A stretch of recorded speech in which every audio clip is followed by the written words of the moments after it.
Hindi maaari. Mapapatay na muna niyo ko bago niya makuha ang trono ko. Hindi ko kailangan ng trono nyo. Kung magiging masama lang din naman ako, katulad nyo. Mas gugustuhin ko pa mamatay kesa ang maupo sa upuan ng masamang hari na katulad nyo. Wala akong pakialam sa sasagot mo, bata. Hindi ko hahayaang mabuo ang pamilya mo.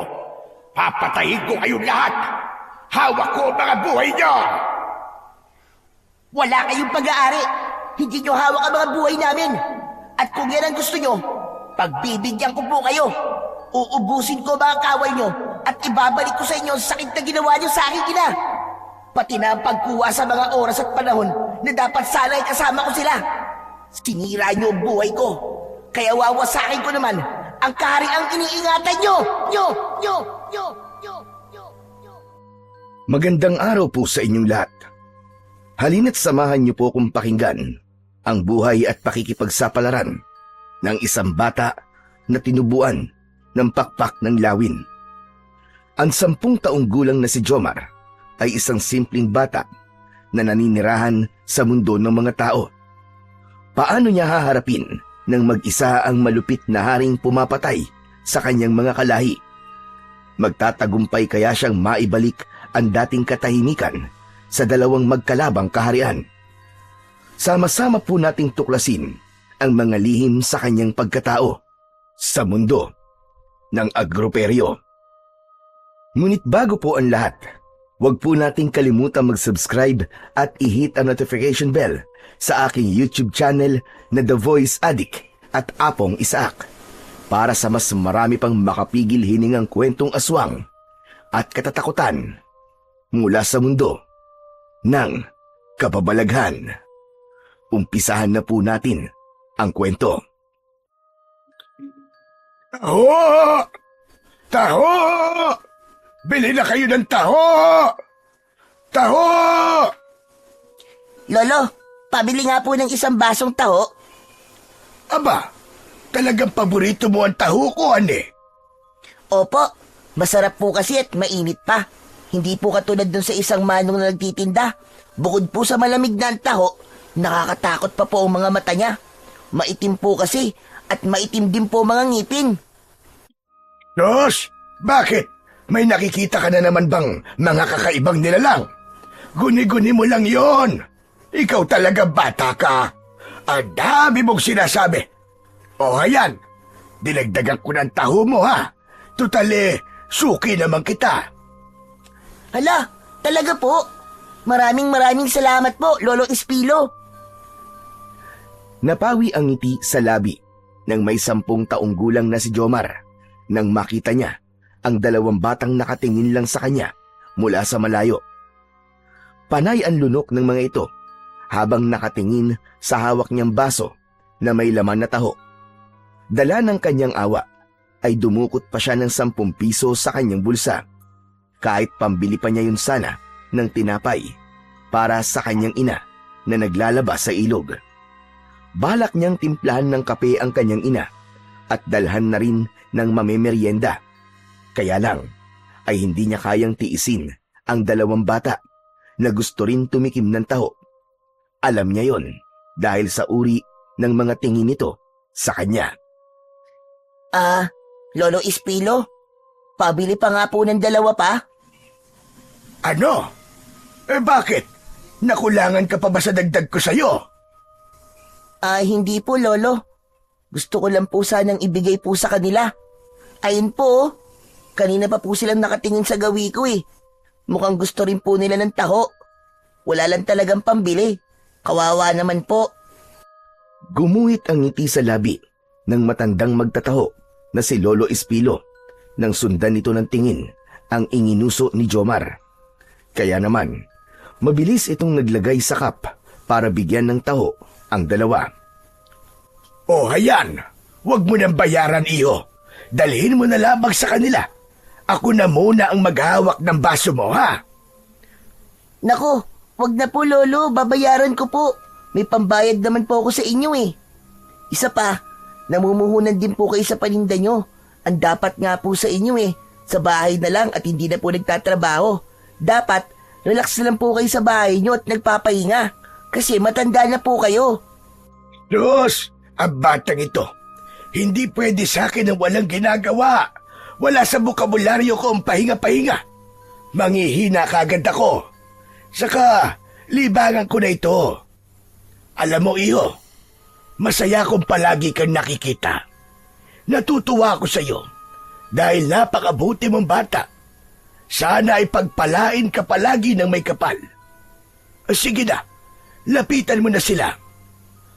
Pagkatapos na maibigay ni Jomar ang kanyang bayad sa matanda, ay iniwan nito ang baso niya. Malalaki ang kanyang hakbang na lumapit siya sa 2 batang nakatayo. Nang mahalata ng 2 batang lalaki na sa kanila niya ito dadalhin, lumawak ang pagkakangiti ng mga ito sa mga labi at nagpasalamat ng marami kay Jomar.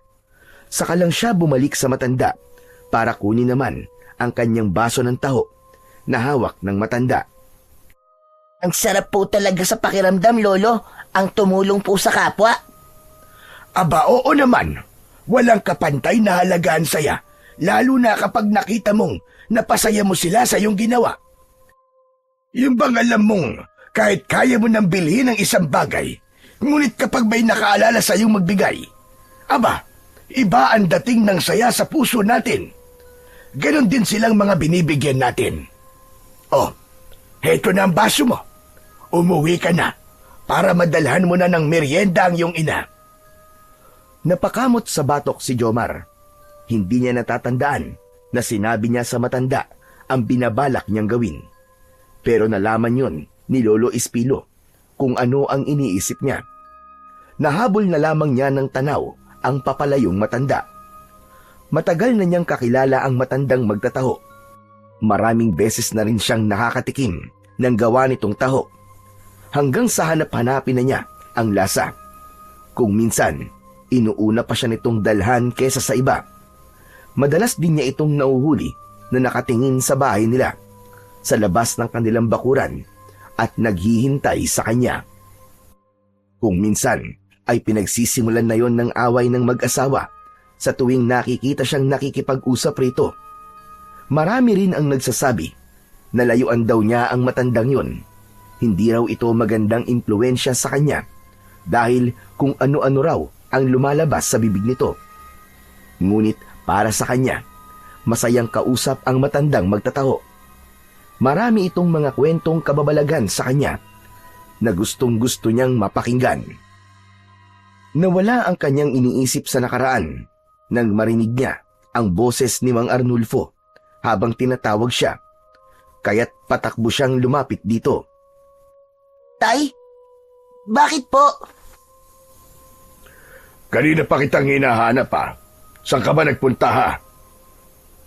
Teka, ano na naman ba yung hawak mo? Taho na naman. Hindi ka ba nagsasawa sa kakataho mo ha, Jomar? Hindi po eh. Saka, bakit po ba kayo nagagalit? Wala naman po akong masamang ginagawa sa pagbili ko ng taho. Aba, merong masama dahil paniguradong sa matandang yung ka na naman bumili. Anak, nakikiusap ako sa'yo. Layuan mo siya. Tatay naman eh. Bakit ko po ba kailangan layuan si Lolo Espilo? Mabait naman po siyang tao. Hindi ko po kasi kayo maintindihan ni nanay. Ano po bang ikinakatakot nyo, tay? Ha? Wala anak. Ikaw lang ang iniisip namin ng nanay mo. Saka, gusto mo ba pagalitan ka na naman ng nanay mo, ha? Siyempre po, ayoko. Kaya lang, tay, nagtataka po ako sa inyo ni nanay eh. Hindi niyo po sa akin sinasabi ang dahilan kung bakit kailangan ko pong iwasan si Lolo Espilo. Ubusin mo na nga lang yung taho mo. Baka maubutan ka pa ng nanay mo eh. Pati sa akin, magalit pa yon. Hindi na nga nagtanong pa si Jomar. Kagad niyang inubos ang laman ng baso. Isang kainan lang niya yon na merong pagmamadali. Nang maubos niya ang taho, ay naramdaman niya ang kamay ng kanyang ama. Hinawakan siya nito sa kanyang braso at hinila siyang papasok sa loob ng bahay nila. Pagdating nila sa kusina, ay ito na mismo ang naghanda ng merienda ng kanyang ina. Habang si Jomar naman ay masayang pinapanood ang kanyang ama na abala sa pagtitimpla ng kape. Bigla niyang naisipan na magtanong tungkol sa madalas na ikinikwento sa kanya ng matanda, ang tungkol sa kaharian ng Atero. Tay, totoo po ba ang kaharian ng Atero? Kasabay ng pagtatanong ni Jomar ay biglang natabig ng kanyang ama ang baso na may lamang tinimplang kape. Kumalat yon sa lamesang gawa sa tabla ng kahoy. Natatarantang kumuha ito ng pamunas na nakasabit sa dingding at nanginginig ang kamay na pinunasan ang nabasang lamesa. Diyos ko naman anak, nagulat naman ako sa tanong mo eh. Saan mo ba nakuha ang tanong na yan? Saka bakit kaharian? Mga likhang salita lang yan ng mga manunulat ng kababalaghan. Tay, hindi po ako nagbibiro sa tanong ko. Seryoso po akong malaman kung ano po ang totoo. Kung totoo po ang kaharian ng Atero. Meron pa nga pong isa eh. Kaharian naman po ng Setaro. Para po kasing totoong-totoo ang kwento ni Lolo Espilo eh. Hay nako, tigilan mo na nga ako anak. Walang kaharian ng Atero. Wala rin ng Setaro. Huwag kang maniwala sa matandang yon. Hindi bali na nga alam po. Sayang, akala ko po masasagot niyo po ang tanong ko. Ipagtimpla na lang po niyo ng kape si nanay at baka nagugutom na po siya. Malapit na pong dumilim eh. Hindi ko pa po siya nadadala ng kape. O sige, mabuti pa nga. Nang hindi kung ano-ano ang iniisip mong itanong sa akin. Mabilis na nagtimpla ulit ng kape si Mang Arnulfo para sa asawa. Nang maihanda na ng kanyang ama ang dadalhin niya para sa ina, ay kagad siyang umalis at naglakad papunta sa kagubatan. Dito siya dumadaan kapag papunta sa ilog. Dinadayo yon ng mga kababaihan para doon ay maglaba. Yun ay ang ilog ng Alipay.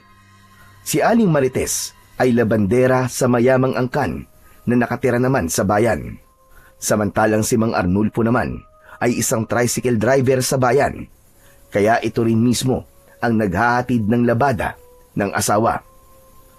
Malalaki ang mga hakbang ng kanyang paa dahil sa tuwing napupunta siya sa gawing yon ay hindi niya alam kung bakit nagtataasan ang mga balahibo niya sa katawan.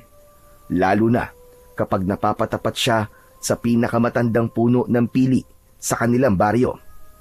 Bukod sa mas mataas pa ito sa nyug, ay malago rin ang mga dahon nito, habang ang katawan ng kahoy ay halos kasinlaki ng pinagsamang 4 na drum na lata. Idagdag pa ang naglalakihang mga baging na nakapalupot sa katawan nito. Kapansin-pansin din ang puno ng balete na makikita doon. Maging ang maiingay na bubuyog na nakatira sa mga sanga nito ay nakakadagdag sa kilabot ng itsura ng pili. Marami pa nga ang lumalabas na kwento sa baryo ng Tahog na marami raw kinukuhang buhay ang puno ng pili. Idadaan daw sa sitsit, pagkatapos ay maglalakad daw na parang wala sa sarili at aakyat sa puno hanggang sa hindi na nga ito makabalik. Sa matagal na panahong pagkakawala ng biktima, iniisip ng mga kaanak nila na maaaring namatay na ang mga ito at magtitirik na lamang ng kandila sa ugat ng puno. Diyos ko, Jomar, umiral na naman ang kaduwagan mo. Bulong niya sa kanyang sarili habang naglalakad ng mga sandaling yon. Kulang na nga lang ay matapon ng kape sa kamay niya dahil sa pagmamadali. Lalo pa at parang may nilalang na palaging nakasunod sa kanya. Kaya hindi niya maiwasan ang hindi lumingalinga sa kanyang paligid at tumingin sa hulihan ng kanyang dinaanan. Maya-maya pa ay narinig na niya ang lagaslas ng tubig, kaya pansamantala ay nawala ang takot na nararamdaman niya. Nang makita siya ni Aling Marites, ay lumawak ang pagkakangiti nito sa labi at ipinagmamalaki pa siya sa mga kasamahan nito. Maswerte raw ang kanyang ina sa pagkakaroon ng anak na katulad niya. Kaya naman ay tuluyan nang nawala ang takot niya sa dibdib at napalitan yon ng kakaibang saya.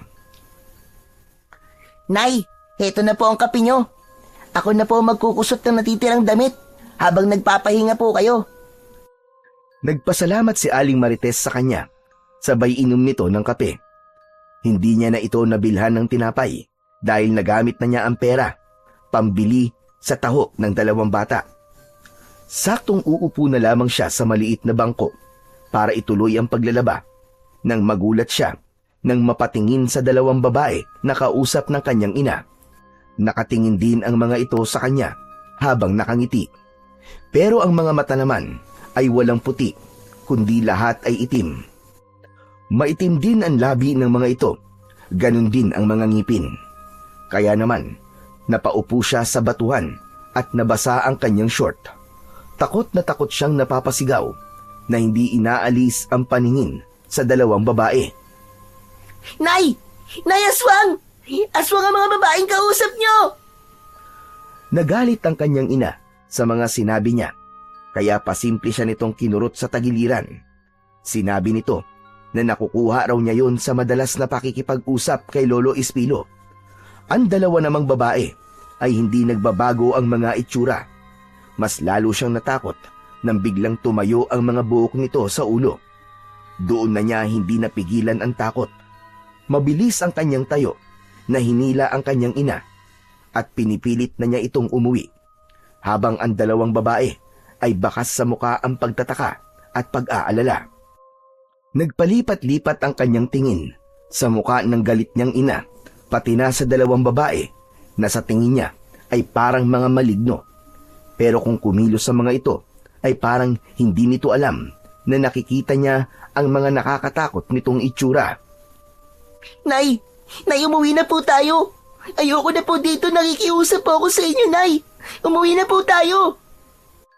Wala nang nagawa si Aling Marites, kundi ang sumunod sa kanyang anak. Kahit hindi pa ito tapos sa paglalaba, ay nagpaalam na ito sa mga kasama.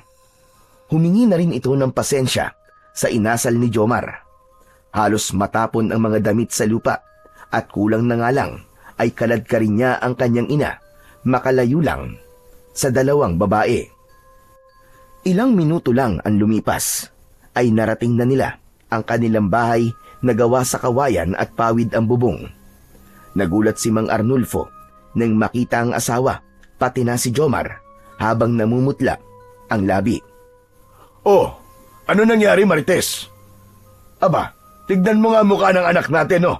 Parang ibinabad sa suka. Hindi sumagot ang kanyang ina dahil sa inis sa kanya. Kaya naman, siya naman ang tinanong ni Mang Arnulfo habang nakakunot ang noo. Jomar, anak, ano ba nangyari sa inyo, ha? Pati ang nanay mo mainit ang ulo. Si Aling Marites na ang hindi nakatiis. Galit na galit itong sinagot ang asawa at ibinagsak sa sahig ang mga nilabhan nito. Sinabi nitong ipinahiya ito ni Jomar sa mga kaibigan. Sinabihan daw niya ang mga kaibigan nito na mga aswang. Aba, bakit mo naman sinabi yun, Jomar? Pambihira kang bata ka. Ano bang pumasok sa isip mo? Totoo naman po talaga, Tay. Nakita ko po, mga aswang po sila, Tay. Maitim po ang kanilang mga mata, pati po ang kanilang mga ngipin. Hindi ko nga po alam kung bakit hindi nakikita ni nanay ang kanilang mga itsura eh. Pero nakakatakot po ang kanilang mga anyo, Tay. Maniwala po kayo sa akin. Mga aswang po talaga sila. Hindi na nakatiis si Mang Arnulfo. Nilapitan nito ang anak at hinipo ang noo ni Jomar. Napaatras ito sa kinatatayuan at bakas sa mukha nito ang pag-aalala. Diyos ko, anak, nilalagnat ka. Marites, ipasok mo na ang anak mo sa kwarto at kukuha lang ako ng talbos ng bayabas para ipunas sa katawan ni Jomar. Mataas ang kanyang lagnat, kaya nasasabi niya yon. Sige na. Kahit may lagnat po ako, Tay, alam ko po. Hindi po ako nagkamali sa nakita ko. May aswang po sa lugar natin. Tumigil ka na, Jomar. Hindi totoong aswang-aswang. Kalokohan lamang sila. Kaya pumasok ka na sa silid mo. Sige na. Pero, Tay... Pumasok ka na at ayoko ng pag-usapan ng bagay na yan. Hindi totoo mga aswang. Tapos ang usapan. Ako na ang bahalang humingi ng pasensya sa mga kaibigan mo, Marites. Kaya sige na. pagpalitin mo na rin ang damit niyang si Jomar. Wala nang nagawa si Jomar nang umalis sa kanyang harapan ng kanyang ama. Inalalayan siya ng kanyang ina habang hindi ito tumitingin sa kanya. Ramdam na ramdam niya ang sama ng loob ng kanyang ina sa kanyang ginawa. Pero alam niya sa kanyang sarili na totoo ang mga nakita niya. Pagkatapos magpalit ng damit, ay iniwan siya ng kanyang ina sa kanyang kwarto. Nakahiga siya sa katre na gawa sa kawayan. Habang hinihintay niya ang pagdating ng kanyang ama, ay bigla siyang nakaramdam ng pananakit ng kanyang likod. Kaya pilit niya yung inaabot ng kanyang kamay. Subalit, patindi naman ng patindi ang sakit. Namimilipit siyang kinuha ang kanyang unan at mahigpit niya yung niyakap para mabawasan kahit papano ang sakit na kanyang nararamdaman. Madalas niyang nararamdaman ang pananakit ng kanyang likod na para bang may napupunit doon na laman. Pakiramdam niya ay parang may gustong lumabas doon na masakit na masakit. Para siyang napapaso. Mainit din ang kanyang pakiramdam, kaya naman hinubad na niya ang kanyang pang-itaas na damit. Pagkalipas lamang ng ilang minuto, ay pumasok na ang kanyang ama na may dala na kulay itim na palanggana. May laman yun na nilagang talbos ng bayabas. Kasunod nito ay si Aling Marites. O anak, bumangon ka na muna saglit dyan. Pupunasan kita sa katawan mo ng nilagang talbos ng bayabas. O teka, bakit naman nagtanggal ka ng damit? Baka pasukin ang sikmura mo ng lamig. Tay, ang init po kasi ng pakiramdam ko. Ang sakit-sakit po ng likod ko. Para po akong pinapaso. Bakit na paano ba yan? Patingin nga ako. Oo, wala naman akong nakikitang sugat maliban sa pamumula ng balat mo. Baka naman nasasaktan ka sa higaan mo. Hindi po tay. Ang sakit po talaga eh. Para pong may gustong lumabas. Ang sakit po. Hayang ka na naman sa mga sinasabi mo eh. Anong may lalabas wala namang madadaan ng butas dyan, pambihira kang bata ka. Talikod nga at uunahin ko tong punasan. Ay siya nga pala Marites, ikuha mo nga muna ako ng langis sa luma kong aparador at masakit daw ang likod ng anak mo para mahagod ko. Agad namang sumunod si Aling Marites sa utos ng kanyang asawa. Hindi pa man ito tuluyang nakakalabas ng pinto, ay biglang nagsisisigaw si Jomar dahil sa labis na sakit. Pilit niyang inaabot ng kamay ang kanyang likod. Walang kapantay ang sakit nun, kaya butil-butil ang kanyang pawis sa noo. Nanginginig ang kanyang katawan. Nakakaramdam rin siya ng panghihina. Kasunod ang pagtirik ng kanyang mga mata. Pero ang sumunod na nangyari ay naramdaman niya ang pagkakaroon ng kulay dilaw na liwanag sa kanyang noo. Habang ang kanyang mga mata naman ay nagkulay berde. Kitang-kita niya yon sa reaksyon ng kanyang ina. Takot na takot itong nagsisisigaw habang nakasandal sa dingding. Kasabay ng paglabas ng dalawang kulay itim na pakpak sa kanyang likuran. Tuluyan na ngang nawalan ng malay ang kanyang ina. Habang si Mang Arnulfo naman ay nanlalaki ang mga mata na napatingin sa kanya. Biglang dumilim ang kalangitan. Nagkaroon ng kidlat at pagdagundong ng kulog sa labas. Habang si Jomar ay walang tigil sa pagsigaw dahil sa kirot ng kanyang likod. Nakita niya sa kanyang anino ang dalawang pakpak na tumubo sa kanyang likod. Maging siya ay natakot sa kanyang mga nakita. Diyos ko! Ano nangyayari sa iyo, anak? Ano to? Tay! Tay, tulungan niyo po ako! Ang sakit po ng likod ko! Mas lalong nakaramdam ng takot si Jomar nang bigla siyang umangat sa sahig ng kanyang katre. At sa paglukso niya dahil sa takot, ay tuluyan na siyang lumipad at nabutas ang kanilang bubong. Nagawa sa pawid. Jomar, anak ko! Diyos ko! Bumalik ka, anak! Yun ang huling salita na narinig ni Jomar mula sa kanyang ama.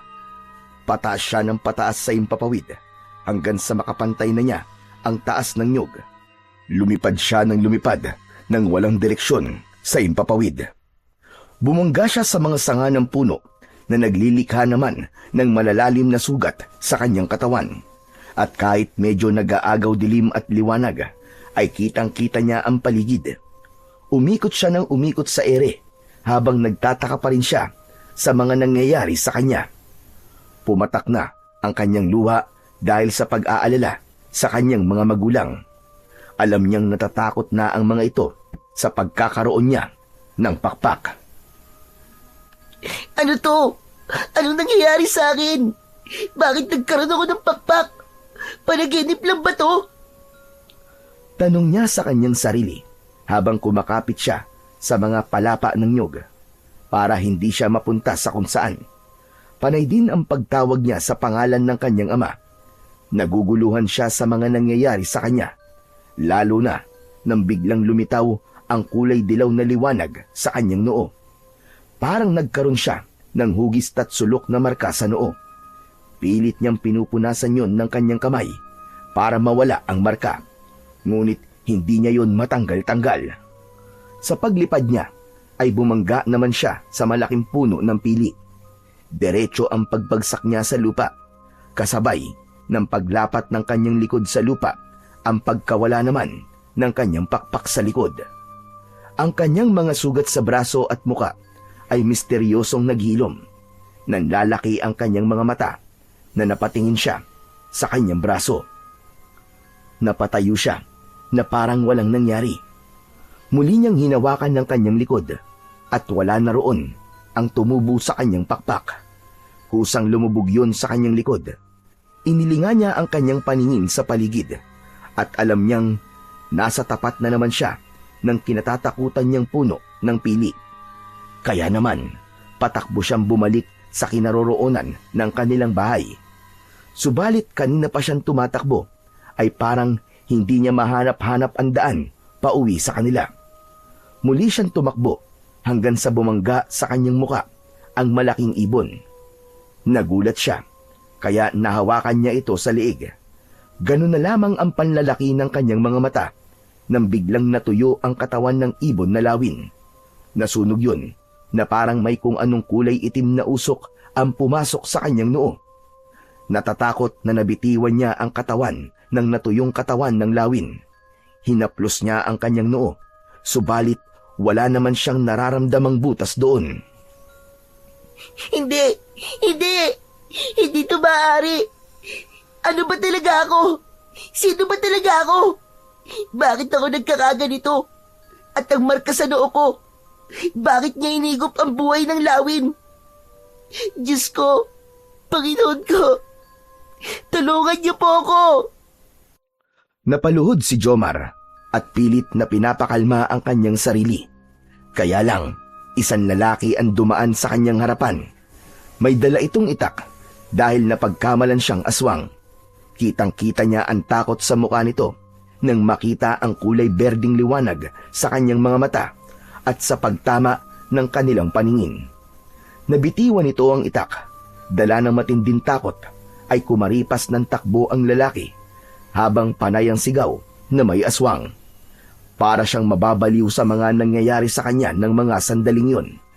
Naglakad siya para sundan ang lalaki dahil umaasa siyang makakakita siya ng daan pauwi sa kanilang bahay. Pero nagulat siya sa kanyang nakita. Ang lalaking tumatakbo kanina ay patay na nang madatnan niya. Nakahiga ito sa lupa habang nagkikikisay ang katawan at pinagtutulungan ng mga asong gubat na kainin ito. Nang mapansin siya ng mga ito, ay biglang tumigil ang mga ito sa ginagawa. Mabilis na tumakbo sa kanyang kinaroroonan ang kulay brown na asong gubat. Pero nasambot niya yon ng kanyang kamay. Nasakal niya ito sa leeg. Bigla itong nagpupumigla sa pagkakahawak niya. Pero katulad sa nangyari sa ibon, hinigop din ng kanyang marka sa noo ang kulay itim nitong buhay. Nabitiwan niya ang aso na parang naubusan ng dugo at natuyo ang katawan. Nabigla na lamang siya sa biglang pagsugod ng mga natitirang asong gubat sa kanya. Wag! Huwag kayong lumapit sa akin! Nakikiusap ako! Mamamatay lang kayong lahat! Pero hindi nakinig ang 2 kulay itim na asong gubat sa kanya. Lumukso ang mga ito para sana ay atakihin siya ng kagat sa leeg. Kaya lang, sa ere pa lamang ay nagawa na niyang mahawakan ang mga ito at malakas na inihagis sa kakahuyan para lang mapalayo sa kanya. Kasabay ang malakidlat niyang pagkilos ang pagbagsak ng mga ito sa lupa. Napaatras siya ng hakbang papalayo sa mga ito at muling tumakbo habang magulo ang kanyang isip. Nang makasalubong niya si Lolo Espilo na parabang siya talaga ang hinihintay nito. Bakas sa mukha ng matanda ang pag-aalala na parabang nakita nito kung ano ang ginawa niya at kung ano ang mga nangyayari sa kanya. Lolo! Lolo, tulungan niyo po ako! Hindi ko po alam kung ano nangyayari sa akin. Sumama ka sa akin at iwasan mo munang humawak sa akin o sa kahit na anong bagay sa paligid natin. Kung ganun po alam niyo po kung ano po nangyayari sa akin?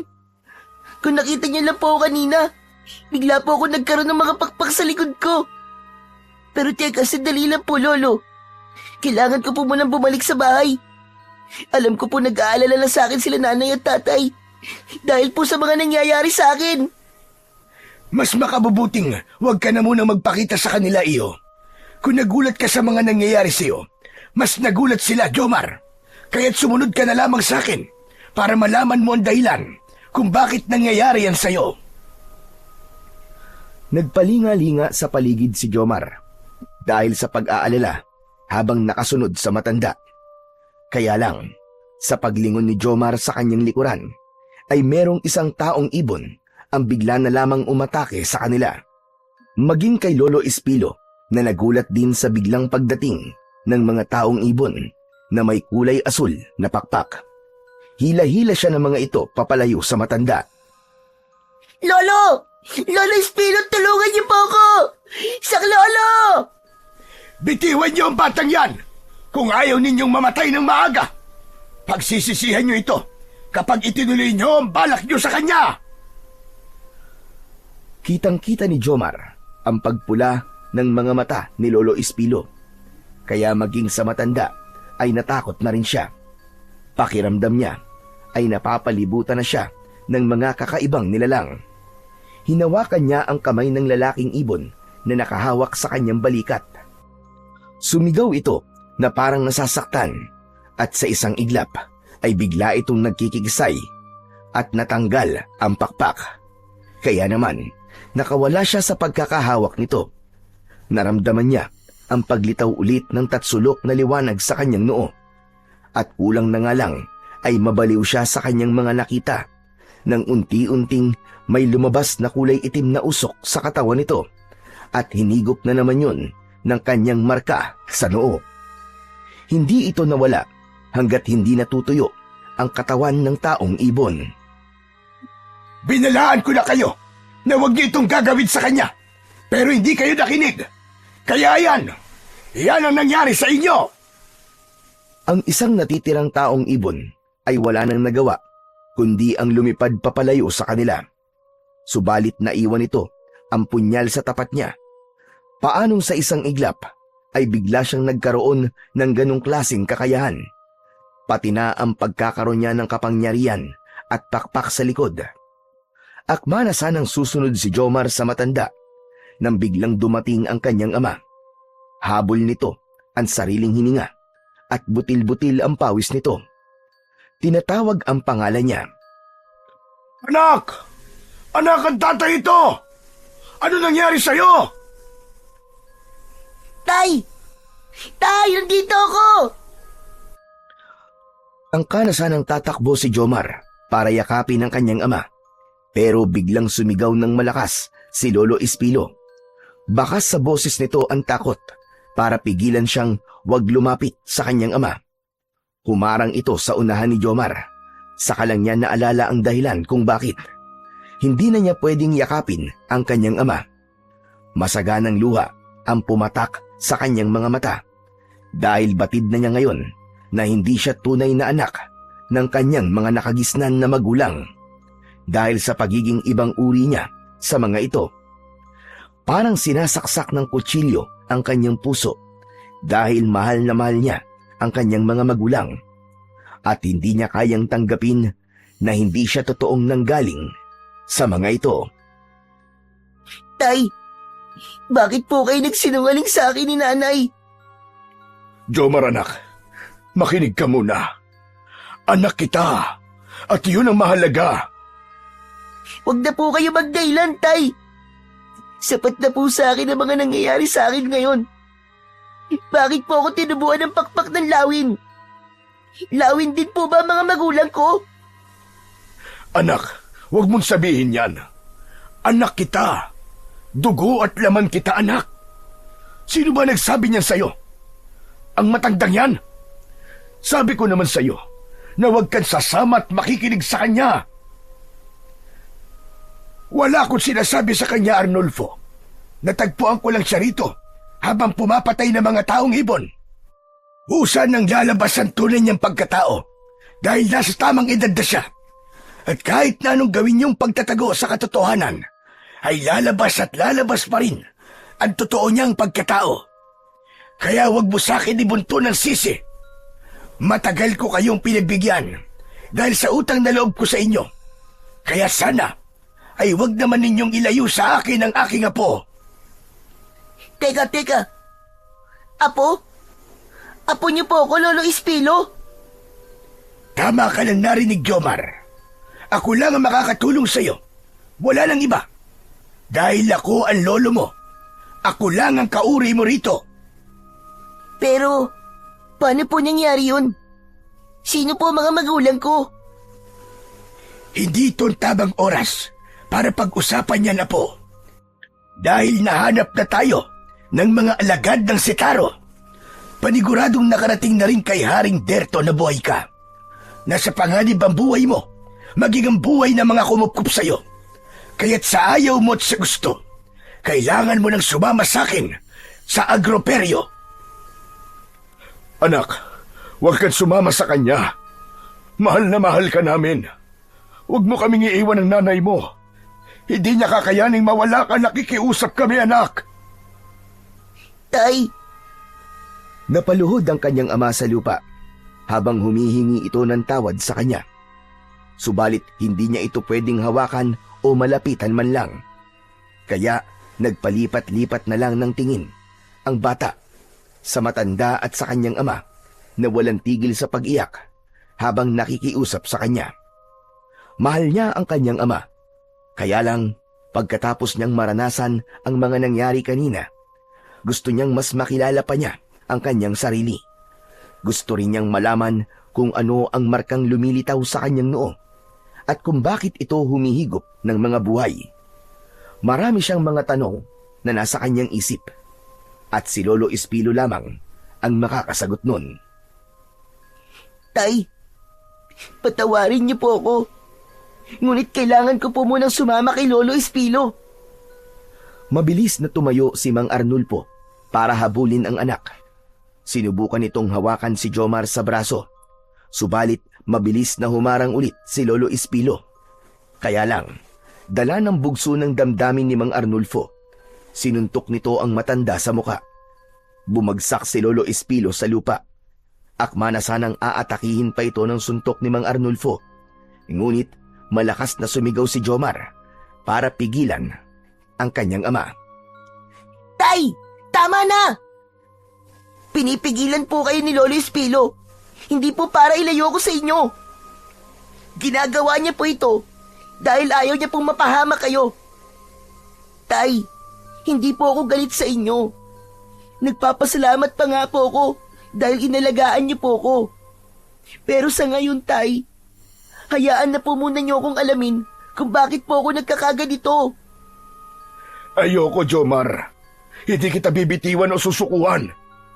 Huwag mo tong gawin, anak. Lumayo ka sa matandang yan. Huwag kang maniwala sa kanya. Nakapagpasya na po ako, Tay. Sasama po ako kay Lolo Espilo. Karapatan ko rin pong malaman kung ano ang buong katotohanan tungkol sa pagkatao ko. Kung ganun, sasama ako. Sasamahan kita, anak. Mabilis na tumayo si Lolo Espilo nang makita na naman ito. Nahahawakan si Jomar ni Mang Arnulfo. Mamamatay ka, Arnulfo, kapag nahawakan ka ni Jomar. Kailangan niya ng tulong dahil hindi pa niya makukontrol ang kanyang kapangyarihan. Matagal na kitang pinagsabihan nun na darating ang araw na kukunin at kukunin kulit siya sa inyo. At dahil sa pakiusap mo, hinayaan ko kayong maging magulang niya sa loob ng 10 taon. Kaya lang, ito na ang nakatadhana para sa kanya. Ang maibalik sa kaharian ng Agroperyo. Agroperyo? Hindi po ba't ito ang mundo ng engkanto na may 2 kaharian? Ito rin po madalas niyong kinikwento sa akin noon, Lolo. Hindi ko po alam na totoo pala sila. Akala ko po katang-isip lamang yun. Apo, totoo lahat ang kinuwento ko sa iyo para unti-unti kang maimulat sa katotohanan. Marami ka pang dapat na malaman, lalo na sa mahalagang papel na gagampanan mo sa propesiya ng mga Agroperyon. Hindi na napigilan ni na Jomar at Lolo Espilo nang sumama sa kanila si Mang Arnulfo. Wala itong imik habang nakasunod sa kanila. Bakas sa mukha nito ang pag-aalala at labis na kalungkutan habang nakatingin sa likod ni Jomar. Naramdaman ni Jomar na panay ang punas ng kanyang ama sa mga luhang umaagos sa pisngi nito. Parang pinipiga ang kanyang puso habang iniisip niyang iiwan niya ito at kailangan niyang sumama sa matanda. Pagdating nila sa bahay ni Lolo Espilo, kung saan ang kubo nito ay gawa sa kawayan at dahon naman ng anahaw ang bubong, pumasok sila sa loob at naupo sa upuang gawa sa kawayan. Magkalayo silang mag-ama ng upuan habang merong maliit na lamesang gawa naman sa tabla na kahoy ang nasa gitna nilang dalawa. Pumasok si Lolo Espilo sa loob ng kwarto nito at pagbalik nito ay may dala na itong isang lumang papel na merong nakapintan na lingwahe na hindi naman niya maintindihan. Maya-maya pa ay dumukot sa bulsa si Mang Arnulfo at lumapit sa matanda. May iniabot itong isang tela. Kunin niyo po ito. Sa palagay ko ay mahalaga ang mapa na yan. Nakuha ko yan sa lampi ni Jomar nang matagpuan namin siya sa tulay. Nung una po, ay hindi ko alam kung para saan yan. Pero nang pag-aralan ko ang bawat guhit dyan, nalaman ko po na isa yang mapa at kung paano kayo makakabalik sa inyong kaharian. Diyos ko, nasa iyo pala ito. Tama ka, Arnulfo. Isa itong mapa papunta sa Agroperyo, ang kaharian ng mga taong ibon. Pati na ang lugar kung saan matatagpuan ang lagusan papunta sa mundo namin. Maraming salamat sa iyo, Arnulfo. Ginawa ko po ito para sa anak ko. Jomar, anak, kung ano man ang magiging desisyon mo, ay susuportahan kita. Sana pagkatapos mo malaman ang tungkol sa pagkatao mo, alalahanin mo kami ng nanay mo. Andito lang kami para sa iyo, anak. Tay, marami pong salamat talaga. Kinuha ni Lolo Espilo ang mapa at inilatag yon sa lamesa.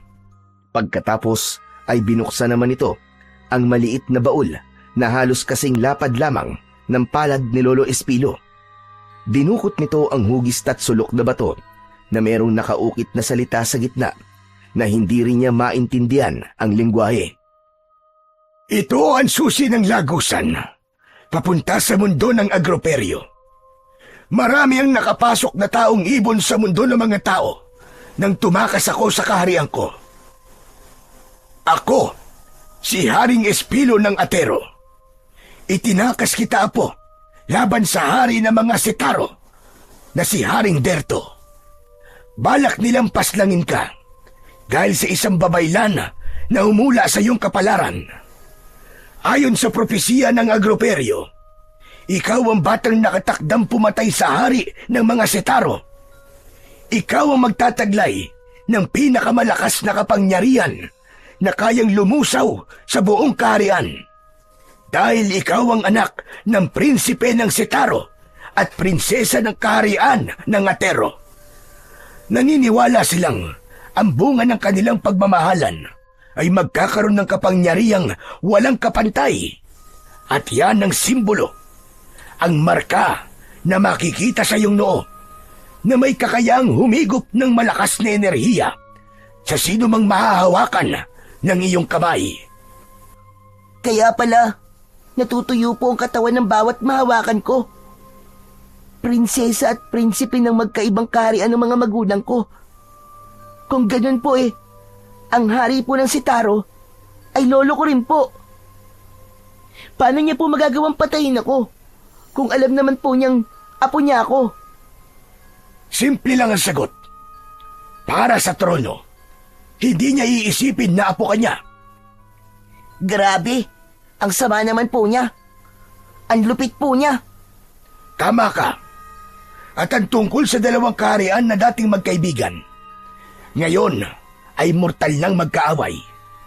Ang mundo ng Agroperyo ay tirahan ng mga taong ibon. Nahati ang lugar na yon sa dalawang kaharian.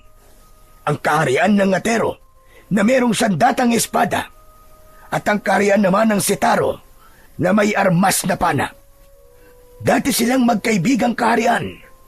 Subalit nang maganap ang bawal na pag-iibigan sa pagitan ni Eliasar at Dana, nagalit doon si Haring Derto. Ikinulong niya ang kanyang anak sa kaharian niya at ginawan ng mali-maling kwento ang iyong ina na si Dana. Kaya ipinadampot ito sa mga kawal. Nagkataon naman na isisilang na ng aking anak ang bunga ng kanilang pagmamahalan. Itinakas kita sa kaharian para mailigtas ka. Naiwan ng iyong ina na nakakulong ngayon sa kaharian ng Atero. Lolo, iligtas po natin sila at dito na po tayo tumira. Hindi maaari, apo. Bakit ngayon nyo lang po ito sinabi? Dahil nawala sa akin ang alaala sa loob ng 5 taon. At nang bumalik sa akin ang alaala ko, hinanap kita sa tulong ng susi ng lagusan. Kaya napadpad ako rito. Hinabol kita at pilit na inagaw sa mga magulang na nakakuha sa iyo.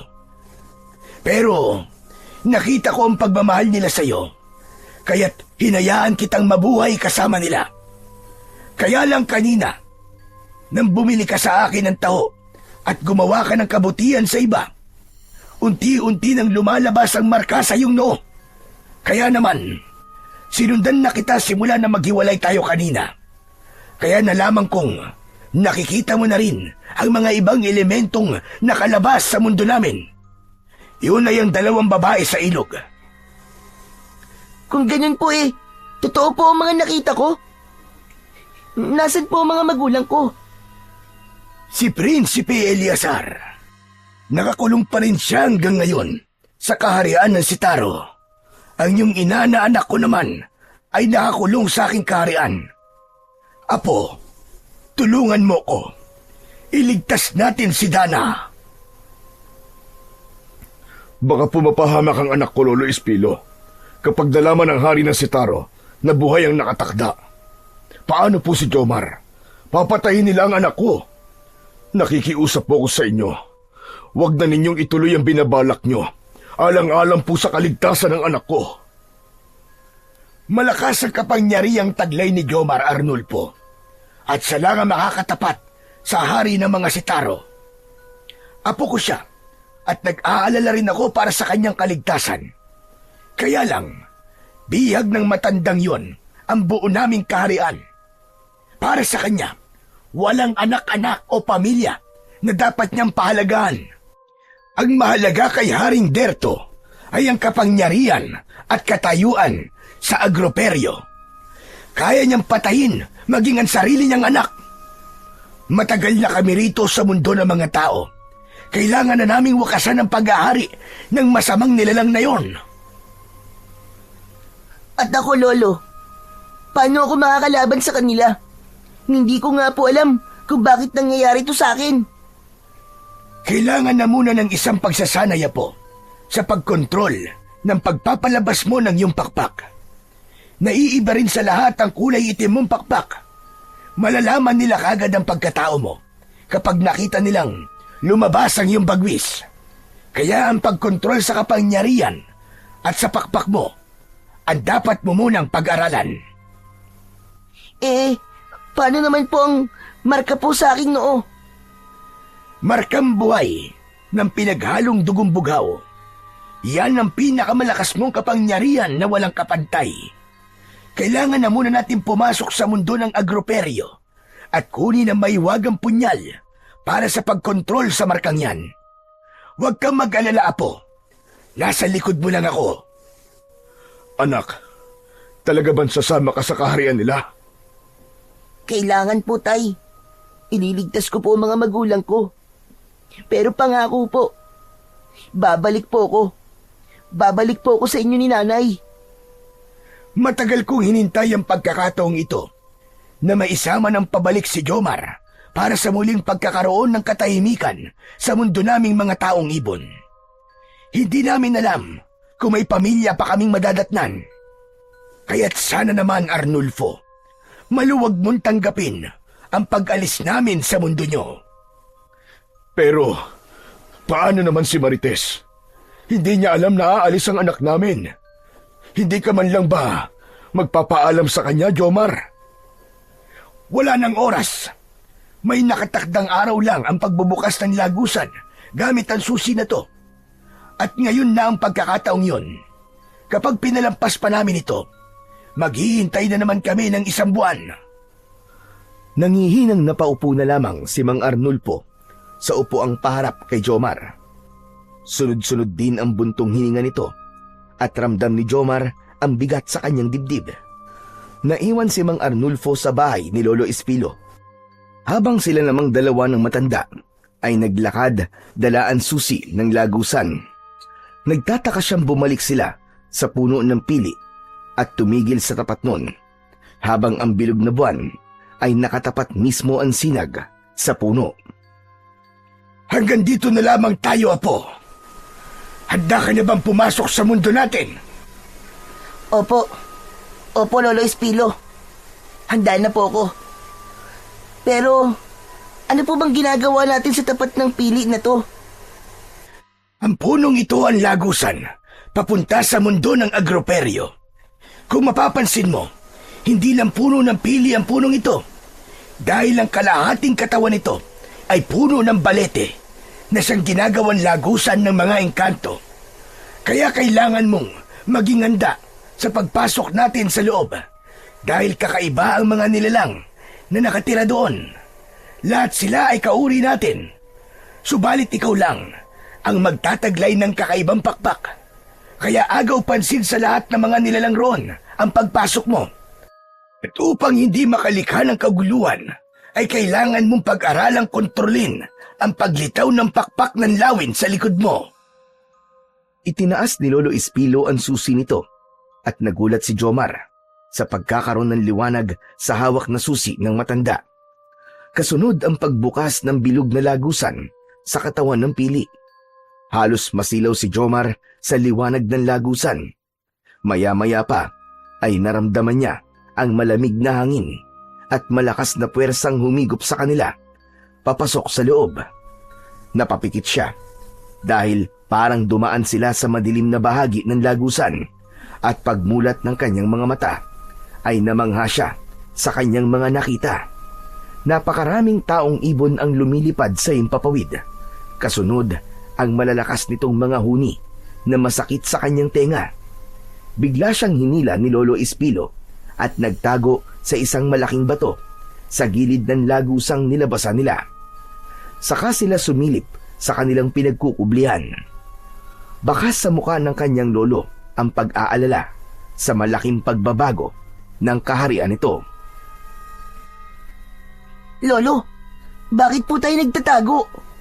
Kung kayo naman po ang hari nila. Hindi na ngayon, Apo. Matagal na akong wala sa agroperyo.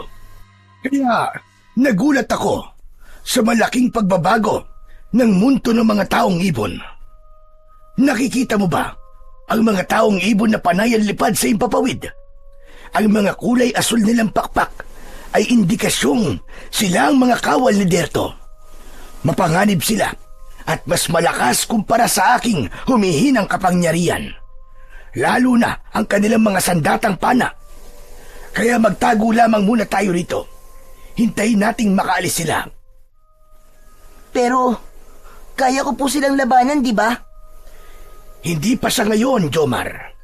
Hindi mo pa alam kung paanong gagamitin ang iyong kapangyarihan. Isa pa, hindi mo pa nakukuha ang mahiwagang punyal na nakalaan para sa'yo. Kailangan mo pang labanan ng taong ahas o aswang na bulaw-bulaw para makuha ang punyal. Napansin ni Jomar na tumayo ng tuwid si Lolo Espilo. Ipinagdikit nito ang dalawang palad sa tiyan nito at sa isang iglap, lumabas ang kulay berde nitong pakpak sa likod. Nagkulay pula ang mga mata nito at nagkaroon ng balahibo sa muka na halos hindi na niya ito makilala. Kailangan natin makaalis kagad dito bago pa nila mapansin ang presensya natin. Kailangan nating lumipad papunta sa bundok na malapit sa kaharian ng Atero. Gayahin mo lang ako, Apo, kung ano ang ginawa ko kanina at mapapadalas mo ang iyong pakpak. Kapag kailangan mo nang itago ang iyong pakpak, ganon din ang gagawin mo. Pero Lolo, kabiling-bilinan niyo po sa akin na wag ko pong ipapakita ang pakpak ko sa kanila. Kapag marami lang ang taong ibon. Pero ngayon, tayo lamang ang nandito. At kailangan na natin makapunta sa kaharian natin para mailigtas natin ang iyong ina.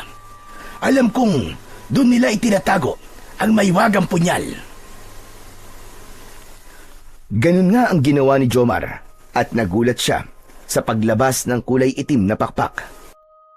Makintab yun na kapag tinatamaan ng sikat ng araw ay para itong salamin na nagkakaroon ng refleksyon sa mga balahibo nito.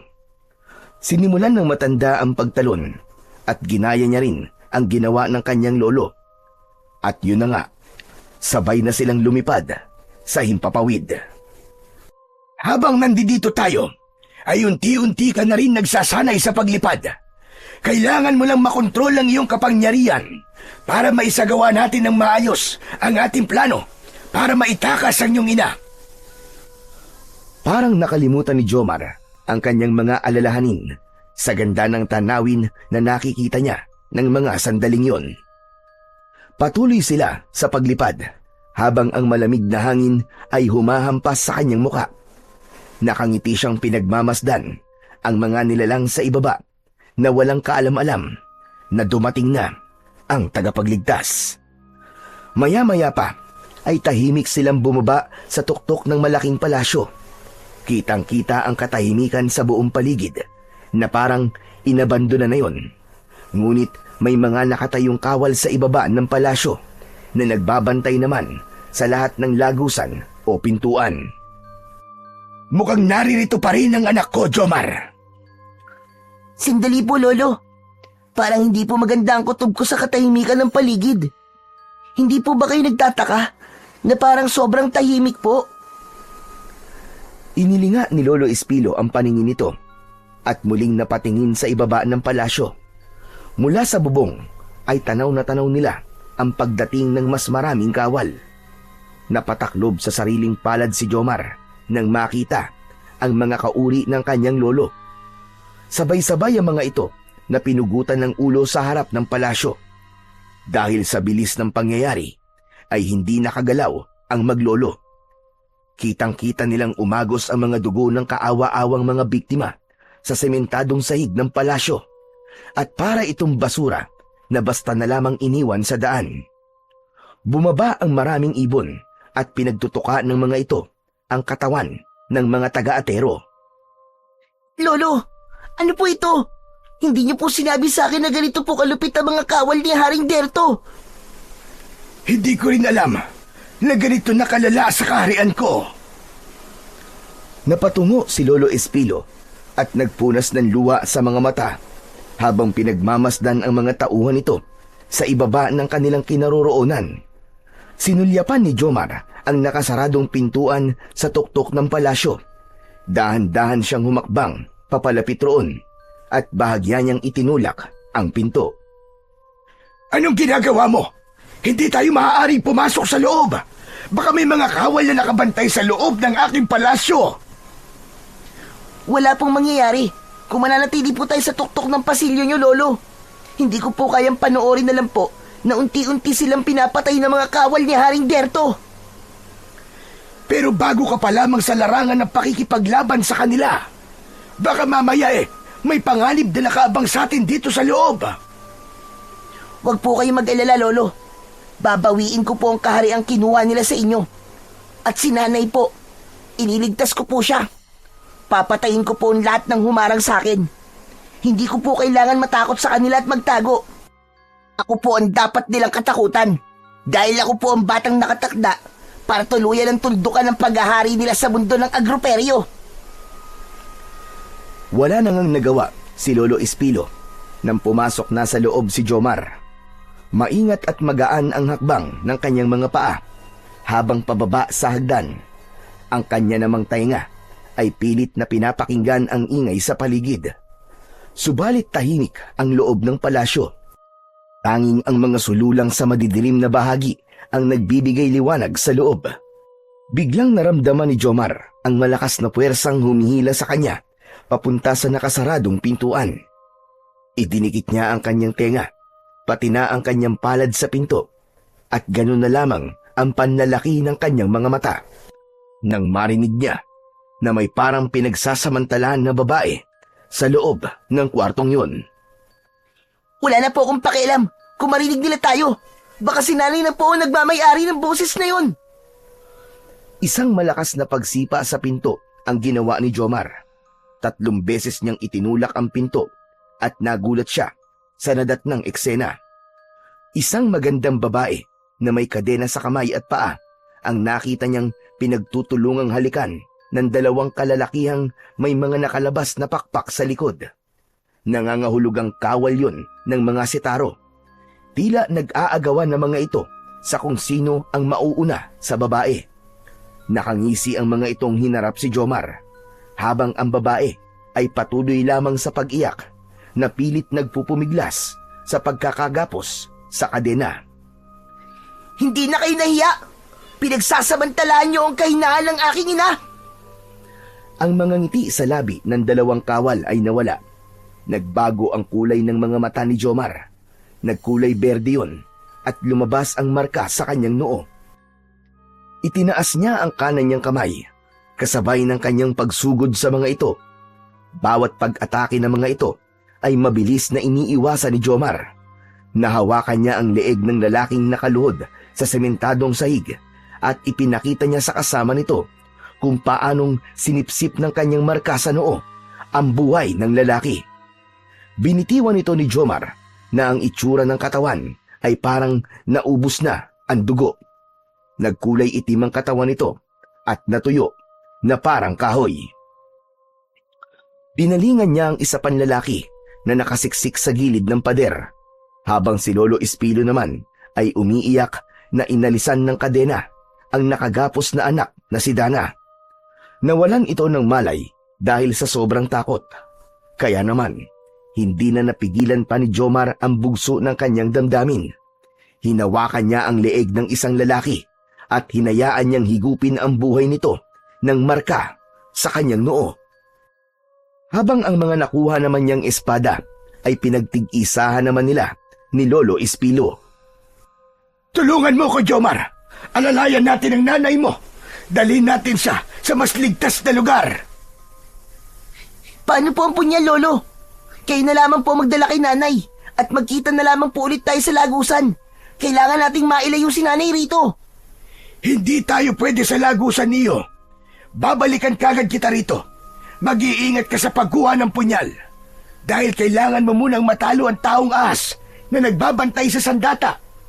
Kahit na anong mangyari, kailangan mo siyang titigan sa mata para matapatan mo ang lakas niya. Siya ang kabaligtaran ng kapangyarihang taglay ng ordinaryong taong ahas. Umaasa ako sa iyo, Apo. Nasa mga kamay mo ang tagumpay natin. Mag-iingat ka. Muling bumuka ang pakpak ni Lolo Espilo at binuhat nito ang kanyang ina. Naiwan naman siyang nakatingin sa pababang hagdan habang ang kanyang dibdib ay para ng binabayo ng maso dahil sa lubhang pag-aalala. Pakiramdam niya ay hindi na siya humihinga ng mga sandaling yun habang sinusundan ang liwanag sa ibaba ng palasyo. Akala niya ay walang mga nilalang na nasa loob ng palasyo. Yun pala ay nakakulong ang mga ito sa rehas na bakal habang may mga busal ang mga bibig. Nanlalaki ang mga mata ng mga ito nang makita siyang patagong lumapit sa mga kulungan. Mahigpit niyang hinawakan ng espada at nilapitan ang mga inaantok na kawal na nakaupo sa gilid ng pintuan sa labas. Tig-iisang saksak sa likod ang ginawa niya, kasabay ng paghawak niya sa leeg ng mga ito. Kitang-kita ng mga biyag kung paanong natuyo ang katawan ng mga kawal. Habang si Jomar naman, sa bawat itim na usok na pumapasok sa kanyang marka sa noo, ay nadaragdagan din ang kanyang lakas. Isa-isa niyang pinatakas ang mga nakakulong at binigyan niya ng tig-iisang sandata ang mga ito. Naunang sumilip sa pintuan si Jomar at tumambad sa kanya ang nakalutang na punyal sa tapat mismo ng natutulog na taong ahas. Pambihira namang ahas to. Ang laki nito ah. Malaki pa sa anaconda. Naku lagot, paano ko makukuha ang punyal? Inilinga niya ang kanyang paningin sa paligid at sinenyasan niya ang mga bihag na wag lalabas sa pinagtataguan hanggat hindi niya sinasabi. Bigla rin nawala ang takot sa dibdib ni Jomar at ang pumalit na lamang ay ang kagustuhan niyang makuha ang mahiwagang punyal. Yun lang ang tanging sandata na kokontrol sa kanyang lakas at maipangtatapat niya sa hari ng mga sitaro. Idinikit niya ang kanyang palad sa kanyang tiyan. Maya-maya pa ay dahan-dahang lumabas ang kanyang pakpak na lawin. Higit na mas malaki na yon kaysa sa unang paglabas ng kanyang pakpak. Saka siya lumipad sa kinaroroonan ng punyal. Saktong hahawakan niya na ito nang magmulat bigla ng mga mata ang natutulog na taong ahas. Paktay na! Lagot! Nabulabog na ang aswang na bulaw-bulaw! Wala nang nagawa si Jomar, kundi ang magpaikot-ikot ng lipad sa ere, habang inaabot siya ng kagat ng taong ahas. At kagaya ng sinabi sa kanya ng matanda, hindi niya inalis ang kanyang paningin sa mga mata ng halimaw. Sa halip, umikot siya ng lipad sa ere, pabilis ng pabilis, hanggang sa ito na mismo ang malito sa kakasunod sa kanya ng tingin. Saka siya nagkaroon ng pagkakataon para makuha ang punyal, kasabay ng pagdating ni Lolo Espilo. Lumipad ito sa kinaroroonan niya at sinalo ng hawak nitong espada ang pagbuka ng bibig ng taong ahas para sana kagatin si Jomar. Bumaon ang sandata nito sa bunganga ng halimaw. Bumagsak ito ng pasadsad sa sahig habang namimilipit sa sakit. Hawak ang punyal ay bumaba na si Jomar at muling itinago ang kanyang pakpak. Hinawakan niya ang leeg ng nangihinang aswang na bulaw-bulaw, saka inilapit sa kanyang kulay dilaw na marka sa kanyang noo. Natuyo ang katawan nito na parang nagmukhang estatwa. Ang lahat ng yun ay nasaksihan ng mga bihag. Ang 15 bihag ay napayuko bilang pagbibigay galang sa kanya. Kusa kanilang tinanggap bilang isang mahusay na tagapagligtas, Apo. Sa kulay ng iyong pakpak, alam na nila na ikaw ang tagapagmana ng trono ng Atero, maging ng trono ng mga Setaro. Paniguradong makakarating na sa kanilang hari ang iyong pagdating. Si nanay po, saan niyo po siya dinala, Lolo? Nalihim kong taguan ang aking mga armas. Ligtas siya roon. Dadalhin natin ang mga biyag sa lugar na yon at mag-iipon tayo ng lakas laban sa kaharian ng Setaro. Muli kong bubuuin ang nasira kong kaharian, pati na ang puwersa ng aking hukbo. Magdedeklara tayo ng digmaan. Pababagsakin natin sila kasama ang mga masasamang nilalang na naninirahan sa mundo ng agroperyo. Pagkasabi nun ni Lolo Espilo, ay biglang nagsigawan ang mga tao. Isinisigaw nila ang tagumpay at maligayang pagdating sa tagapagmanang si Jomar. Itinaas naman ni Jomar ang hawak niyang sandata, kasabay ng paglaho ng liwanag sa kanyang noo. Isa-isa silang lumabas ng palasyo.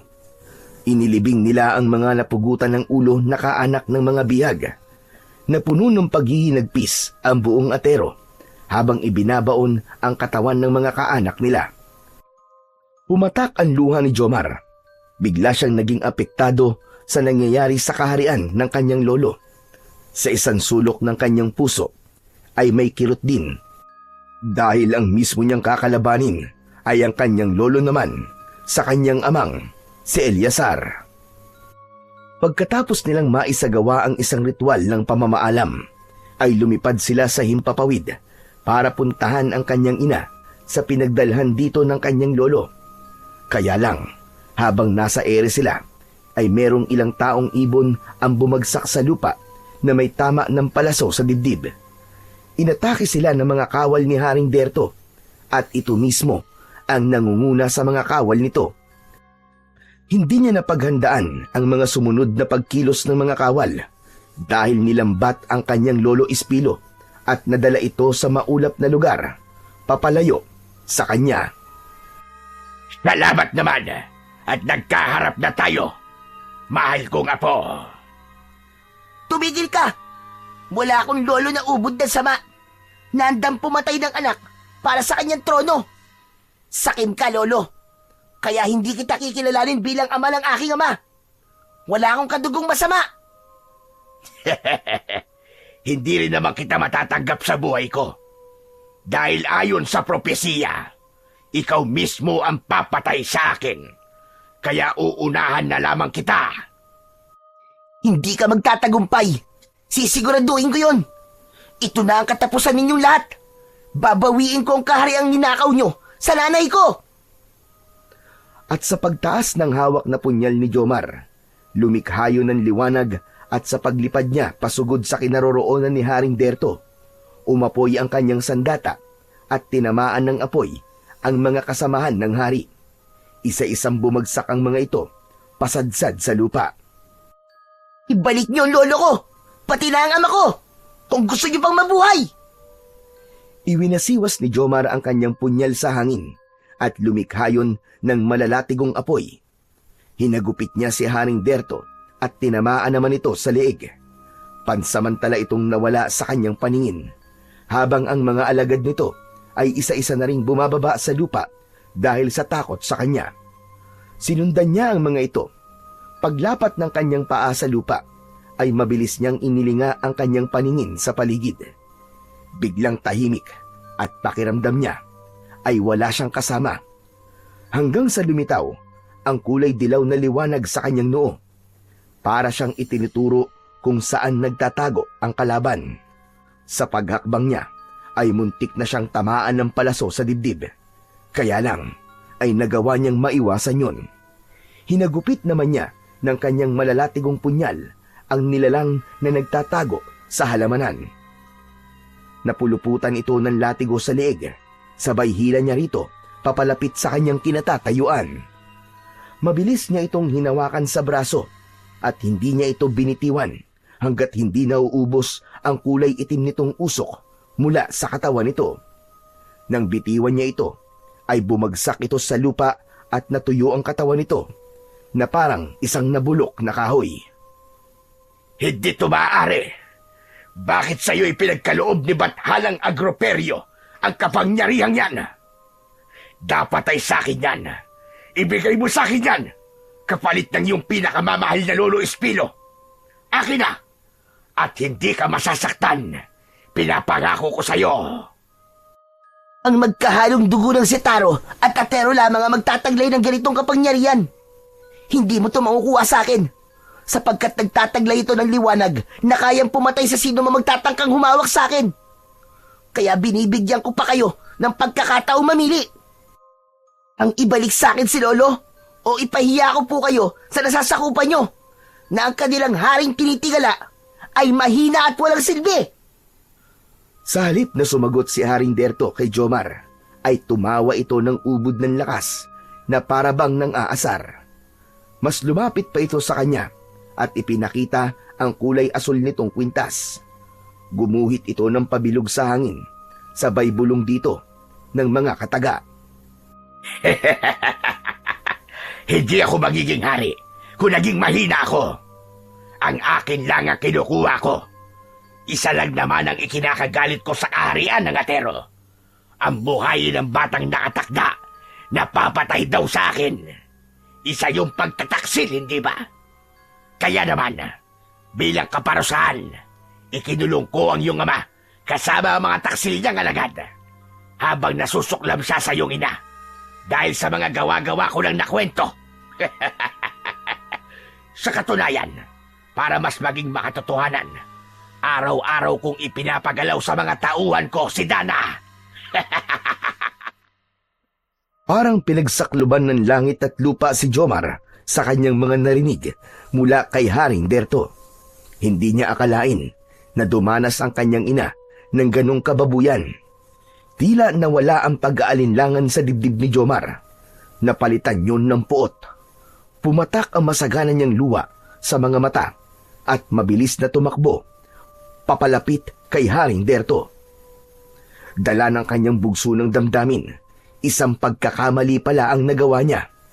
Dahil may nakaabang ng lambat sa harap ni Haring Derto para hulihin siya. Hindi siya makagalaw nang sakluban siya ng lambat na dala ng kawal nito. Nagawa na muna niyang maitago ang kanyang punyal. Kasunod ang pagwawala sa loob ng nakasaradong lambat. Pakawalan niyo ako! Mga hayop kayo! Pakawalan niyo ako rito! Papatayin ko kayong lahat! Huwag ka nang magpumiglas, bata, dahil wala ka nang magagawa. Matagal kong pinaghandaan ang lambat na gawa sa bakal para wala kang kawala.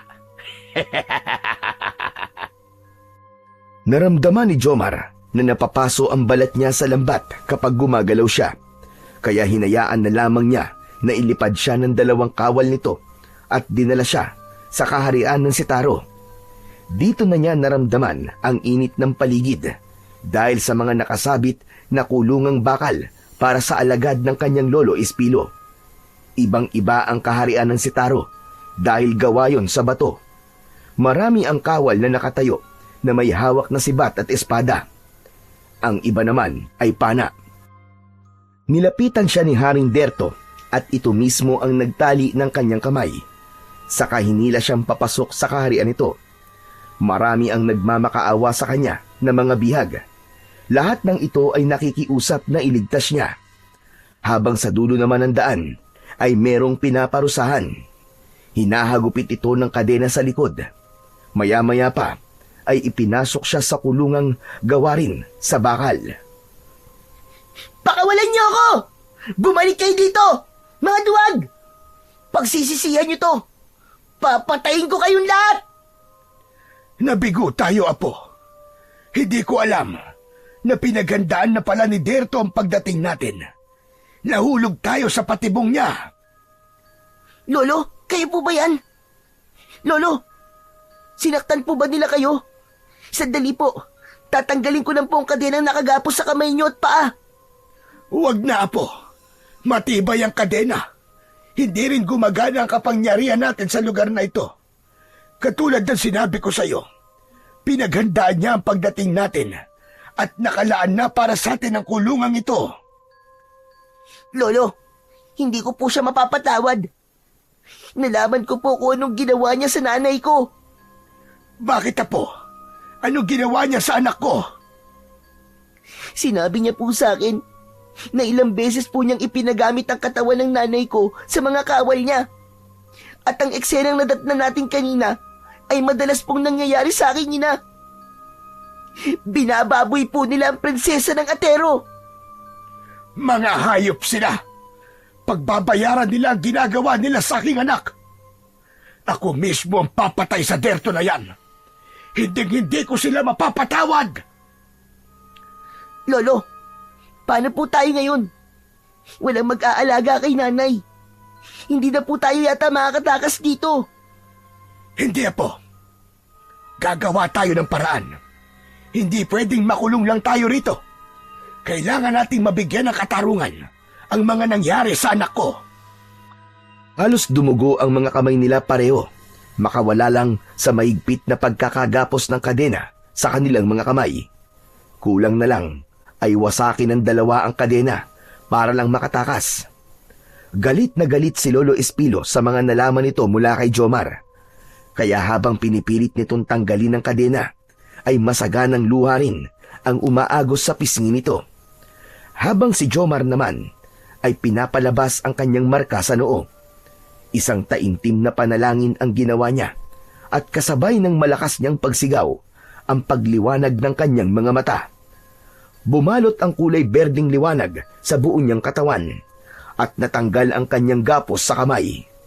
Nanlaki naman ang mga mata ni Lolo Espilo. Jomar Apo!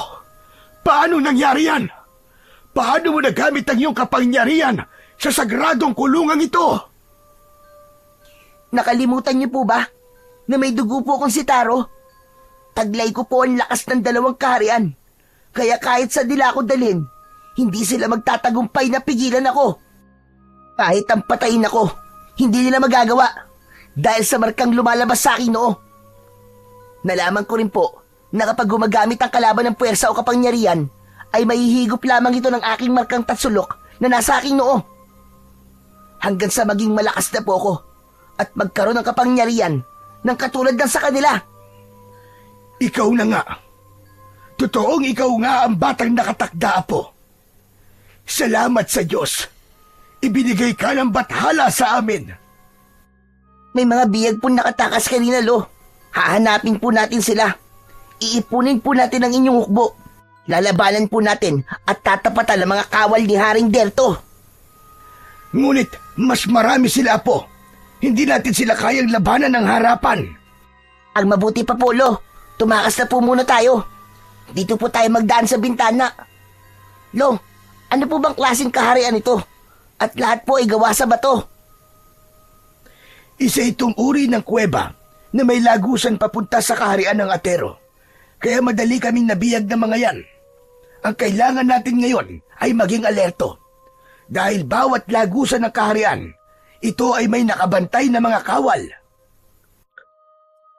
Tinanggal na muna ni Jomar ang gapos na kadena ni Lolo Espilo. Pagkatapos ay nauna nang lumabas ng bintana si Jomar. Sumunod sa kanya si Lolo Espilo. Matagal silang nagtago sa pader na bato habang pinapanood ang mga kawal na may mga dalang itak. Pabalik-balik sa paglalakad at binabantayan ang isa pang kulungan. Balak nilang pakawalan ang biyag sa loob ng silid. Kaya lang, lalapit pa lang sana sila ay may nakakita na sa kanila na nagtatago sa pader. Nasa likod nila ang dalawang kawal at walang ano-ano ay bigla sila nitong inatake. Nagawa kagad ni Jomar ang umiwas at nahawakan ang kamay ng kawal. Binunot niya ang kanyang punyal at malakas na ibinaon niya ang talim sa tiyan ng mga ito. Nagulat siya nang bigla itong naging bato, katulad ng epekto ng tingin ng taong ahas kapag natitigan ang tao. Isang pambihirang epekto ng isang sandata na pag-aari ng aswang na bulaw-bulaw o taong ahas. Sabay sipa niya sa malaking bato at bumagsak yon sa sahig. Kumalat ang piraso ng bato. Sunod na nilapitan nila ang dalawang kawal na nagbabantay sa silid, habang si Lolo Espilo naman ay sa iba namang kulungan nagpunta. Dala naman ang susi na nakuha nito sa mga kawal na napaslang nila. Akma na sana niyang bubuksan ang pinto nang iluwa naman doon ang isang matangkad na lalaki, kasama ang 6 na mga kalalakihang may hawak din ng espada. Mukhang nakatakas ang mga ito sa kamay ng kawal na nagbabantay sa loob, dahil nakita niyang may mga kawal na nakahandusay sa sahig.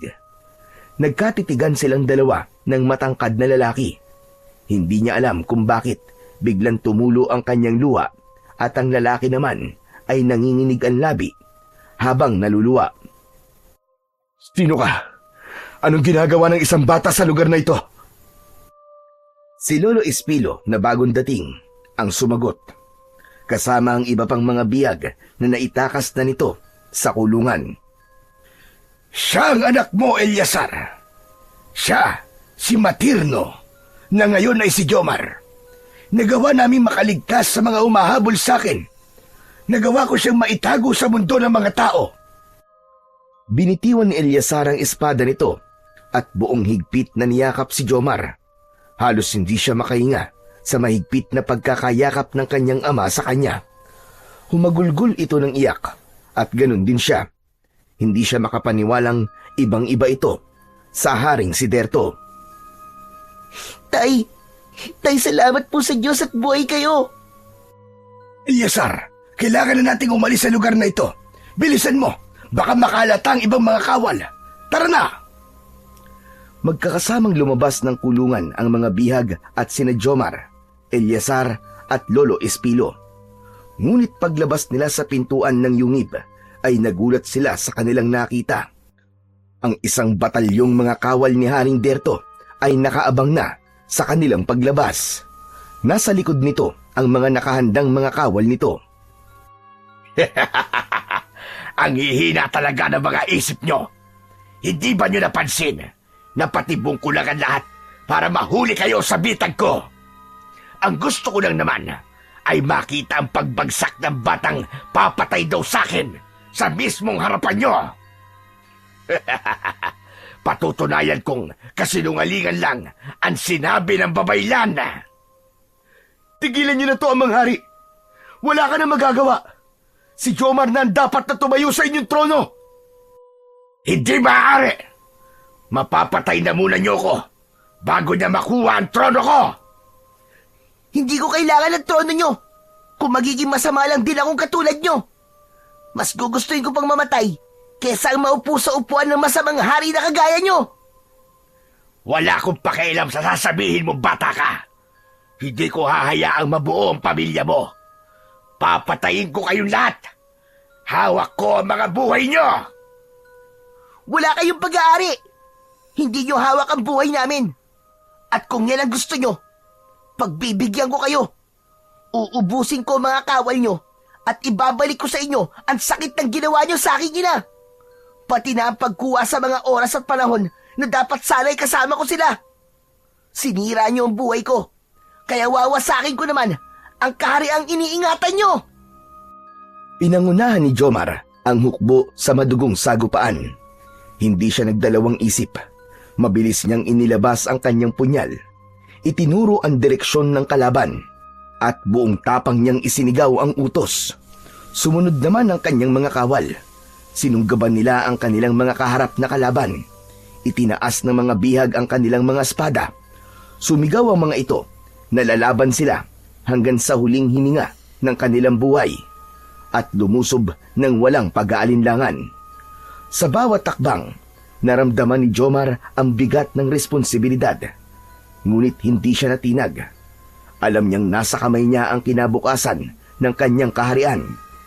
Kahit konti ang kanyang mga kasama, ay nagulat naman siya sa husay ng mga ito sa pakikipaglaban. Habang ang ibang mga taong ibon ay sa himpapawid naglalaban. Nakita mo na? Kailanman ay hindi magpapatalo ang kabutihan laban sa kasamaan.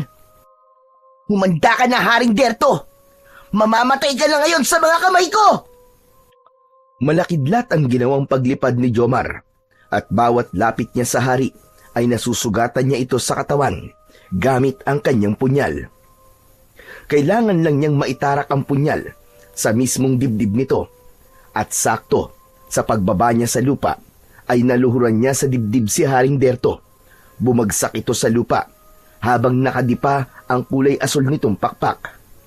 Akma na sana niyang itatarak ang punyal, ngunit hindi niya yun magawa. Naramdaman niya ang kanyang puso na tutol sa ginagawa niya. Ano? Hindi mo kaya? Kasi mahina ka. Pwes ako, kaya kong saktan ka. Inilabas nito ang mahabang kulay itim na kuko at itinusok yun sa kanyang dibdib. Walang kasing sakit ang naramdaman niya na parang tagos sa kanyang kaluluwa ang kirot. Kirot na kaya pala talaga siyang patayin ng kanyang sariling lolo. Sa pagkakataong yun, ay hindi niya na napigilan ang galit at paglabas ng liwanag sa kanyang marka at buong katawan. Hinawakan niya ito ng mahigpit sa leeg sabay tarak niya ng punyal sa mismong dibdib nito. Kailangan niya nang wakasan ang kasamaan nito at nakita yon ni Eleazar. Patakbo itong lumapit, subalit naging isa ng bato si Haring Derto. Hindi maaari ito. Hindi maaari. Ama! Napaluhod si Eleazar sa lupa, sa tabi ng ama nito. Nanginginig ang kamay ni Jomar. Nagpatalo siya sa galit, lalo na nang maalala niya ang nangyari sa kanyang ina. Marami pa ang natitira nitong mga kawal, at sa pagdating naman ng kanyang ina na si Dana, ay marami na rin itong kasama. Lahat ay merong mga hawak na sandata. Ang mga taong ibon na naglalaban sa Himpapawid ay isa-isa namang bumabagsak sa lupa, habang si Jomar naman ay hindi makalapit kay Eleazar. Lumapit si Dana sa kanyang asawa at hinawakan nito ang balikat. Nagulat naman ito nang makita ang asawa at umiiyak na niyakap ang kanyang ina. Habang nakatingin sa kanya, humarap sa kanya ang mag-asawa. Lumapit ang kanyang ina sa kanya at mahigpit siya nitong niyakap. Masaya siyang nabuo ang kanyang pamilya, pero masakit para sa kanya ang ginawa niya sa kanyang lolo. Ipinagtapat ni Dana kay Eleazar ang nangyayaring pagsasamantala sa kanya ng mga kawal ni Haring Derto. Ang kaninang mga luha sa mga mata ng kanyang ama ay biglang nawala at napalitan yun ng galit habang sumulyap sa batong nakahiga sa lupa. Naramdaman ni Jomar ang sakit ng kanyang ulo, kaya't napaluhod siya sa lupa at sa pagtingala niya sa langit kung saan ay naroon pa rin ang mga taong ibon na walang tigil sa paglalaban, ay malakas na siyang napasigaw. Tama na! Tumigil na kayo! Ah! Lumabas ang malakas na liwanag sa marka sa noo ni Jomar, na ikinabagsak naman ng mga taong ibon na nasa Himpapawid. Lahat ay nagtaka na parang may malakas na puwersang humila sa mga ito para bumagsak sa lupa. Lahat sila ay hindi makatayo at hindi makatingin sa nakaluhod na si Jomar. Tama na! Tumigil na kayo sa pag-aaway! Wala lang inyong hari! Bumalik na kayo sa totoo niyong kaharian! Galing nyo na! Ang galit sa dibdib nyo! Tignan nyo ang nangyari sa akin! Wala lang aking lolo Derto! Pinatay ko siya! Pinatay ko siya! Ano bang meron sa bawat kaharian? Bakit kailangan nyo maglaban? Iisa kayo ng lahi! Iisa ang mundo na inyong ginagalawan! Bakas sa mga muka ng mga kawal at kaanib nila ang lungkot. Naluluwang binitiwan ng mga ito ang mga sandata sa kanyang harapan. Nagyakapan at humingi ng tawad sa bawat isa. Ang mga sugatan ay ginamot nila. Biglang natauhan ang lahat sa sinabi ng nag-iisang bata na si Jomar. Tila napahiya sila sa harap ng bata. Pinatay ang babaylan ni Haring Derto dahil hindi nito matanggap ang sinabi nito sa pagtanaw sa hinaharap. Yun pala ay totoo ang sinasabi nito. Ikaw ang magbubuklod sa dalawang nag-aaway na kaharian. Patunay lamang ito na muli mo silang napagbago. Binabati ka namin na po, mahal naming hari. Akma na sanang luluhod si Lolo Espilo, pero pinigilan niya ito. Naluluwa siyang nagsalita habang nakatingin sa mga kawal na nagtatangka na ring lumuhod sa kanya. Wag! Wag po kayo lumuhod sa akin! Sa Diyos lamang po kayo luluhod. Ayoko rin po na maging hari. Lahat po tayo dito ay pantay-pantay ang karapatan. Iiwan ko po ang agroperyo. Sasama po ako sa mga magulang ko sa mundo ng mga tao. Pero anak, kami ang pamilya mo. Anong ibig mong sabihin? Kayo pong lahat ng pamilya ko. Kasama ang mga magulang kong iniwan sa mundo ng mga tao. Kung ganun yun na ba ang pasya mo? Ang mabuti pa ay dalhin mo tong susi ng lagusan para kapag gusto mong bumalik, ay bukas ang ating kaharian para sa'yo. Tinanggap ni Jomar ang susi at maluwa-luwa ang mga matang yumakap sa kanya, ang mga magulang, pati na si Lolo Espilo. Ang tunay pong kasiyahan ng buhay ay pagpapatawad at pagpaparaya. Marunong makontento sa kung ano lang ang meron at huwag humangad ng kapangyarihan, kapalit ng buhay ng sariling pamilya o ng ibang tao. Lumapit si Jomar sa nakahandusay na si Haring Berto at niyakap niya ang bato nitong katawan. Humingi siya ng tawad dito. Pagkatapos magpaalam at mag-iwan ng isang maikling kahilingang panatilihin ang pagmamahalan at katahimikan sa kaharian, ay lumipad pa himpapawid si Jomar papunta sa lagusan ng mga tao. Bumukas ang maliwanag na pintuan at sakto ang pagbagsak niya sa tapat ng kanilang bahay. Masaya siyang nagsisisigaw sa mga ito, pero nagulat siyang masukal ang paligid ng bahay, parang walang tao. Nay! Tay! Nasaan po kayo? Si Jomar po ito!